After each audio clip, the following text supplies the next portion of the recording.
Genesis chapter 8 verses 6 through 12. BC 2349.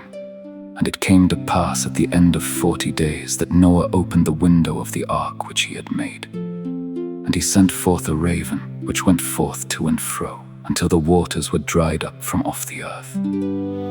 Also he sent forth a dove from him, to see if the waters were abated from off the face of the ground.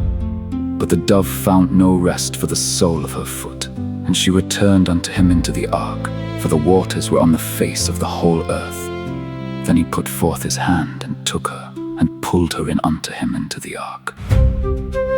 And he stayed yet other 7 days, and again he sent forth the dove out of the ark. And the dove came in to him in the evening, and lo, in her mouth was an olive leaf plucked off. So Noah knew that the waters were abated from off the earth. And he stayed yet other 7 days, and sent forth the dove, which returned not again unto him any more.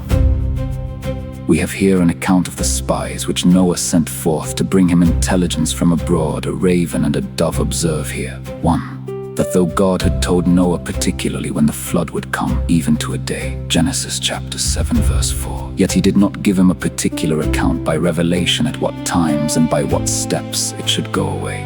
1. Because the knowledge of the former was necessary to his preparing the ark and settling himself in it. But the knowledge of the latter would serve only to gratify his curiosity, and the concealing of it from him would be the needful exercise of his faith and patience. 2. He could not foresee the flood, but by revelation. But he might, by ordinary means, discover the decrease of it, and therefore God was pleased to leave him to the use of them. 2.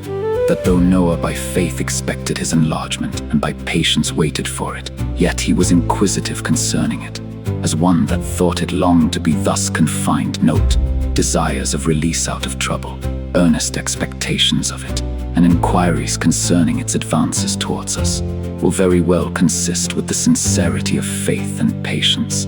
He that believes does not make haste to run before God, but he does make haste to go forth to meet him.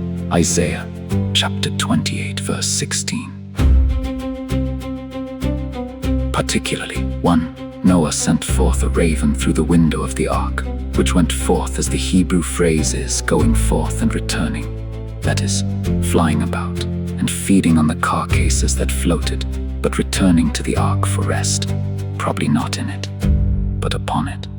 This gave Noah little satisfaction. Therefore, he sent forth a dove, which returned the first time with no good news, but probably wet and dirty. But the second time she brought an olive leaf in her bill, which appeared to be first plucked off, a plain indication that now the trees, the fruit trees, began to appear above water. Note here that Noah sent forth the dove the second time, 7 days after the first time, and the third time was after 7 days too. And probably the first sending of her out was 7 days after the sending forth of the raven. This intimates that it was done on the Sabbath day, which, it should seem, Noah religiously observed in the ark, having kept the Sabbath in a solemn assembly of his little church. He then expected special blessings from heaven, and inquired concerning them. Having directed his prayer, he looked up. Psalm chapter 5 verse 3. The dove is an emblem of a gracious soul, which finding no rest for its foot, no solid peace or satisfaction in this world, this deluged, defiling world, returns to Christ as to its ark, as to its Noah. The carnal heart, like the raven, takes up with the world, and feeds on the carrions it finds there. But return thou to thy rest, O my soul, to thy Noah. So the word is, Psalm chapter 1 verse 6 verse 7. Oh, that I had wings like a dove, to flee to him. Psalm chapter 55 verse 6.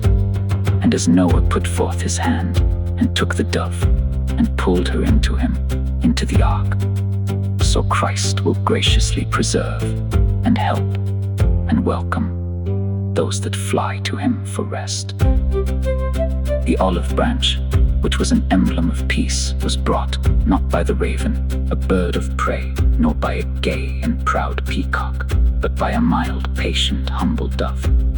It is a dove-like disposition that brings into the soul earnests of rest and joy. Some make these things an allegory. The law was first sent forth like the raven, but brought no tidings of the assuaging of the waters of God's wrath, with which the world of mankind was deluged. Therefore, in the fullness of time, God sent forth his gospel as the dove, in the likeness of which the Holy Spirit descended. And this presents us with an olive branch and brings in a better hope.